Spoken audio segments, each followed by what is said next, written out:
That that is what is above my desk. You have a cat mask, the funny mask, and my diploma from UCLA. My diploma from law school is actually over here, behind a bunch of other shit. That's how we value things. Yes, and I've been reading the comments. First of all, it's not my house. I stay in a pool house or a guest house behind an even bigger house, which is the other house. It's a nice house. The drummer from the Doors used to live here. George Hamilton used to live here. One of the members of Police used to live here. Police, the band. And, someone else. Oh, yeah, Meatloaf. A rock star Meatloaf used to live here. There's a bunch of other people, too, but those are the ones I remembered.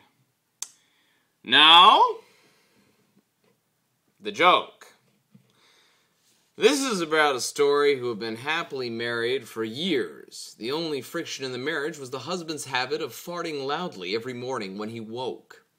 The noise would wake his wife, and the smell would make her eyes water and make her gasp for air. Every morning, she would plead with him to stop ripping them off because it's making her sick. And he told her he couldn't stop, and he was perfectly natural. And she told him to see a doctor, and he was concerned that one day he would blow his guts out.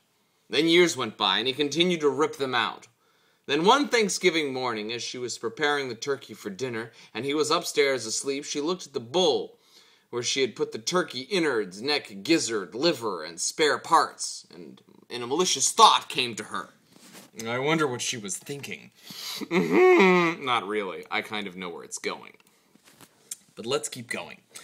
She took out the bowl and went upstairs, and when her husband was sound asleep, and gently put back the bed covers, and she pulled back the elastic waistband of his underpants and emptied the bowl of turkey guts into his shorts.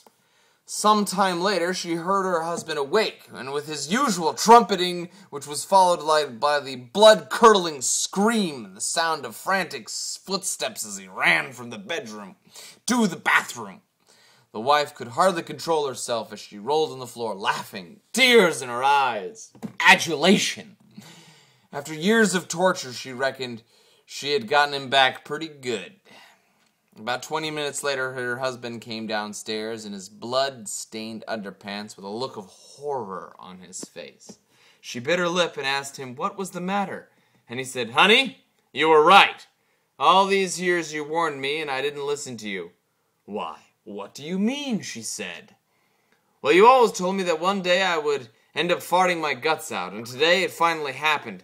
But by the grace of God and some Vaseline and these 2 fingers, I think I got most of them back in."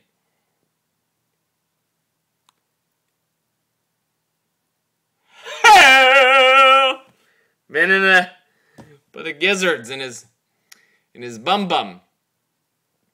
That was a long way to go for that joke. But you know what? I liked it. All right, kids. That's a section of my life.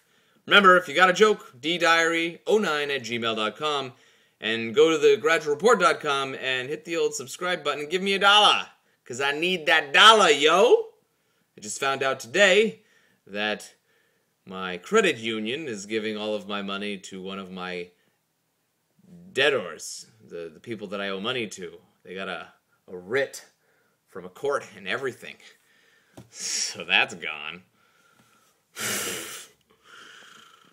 Anyway, see you tomorrow.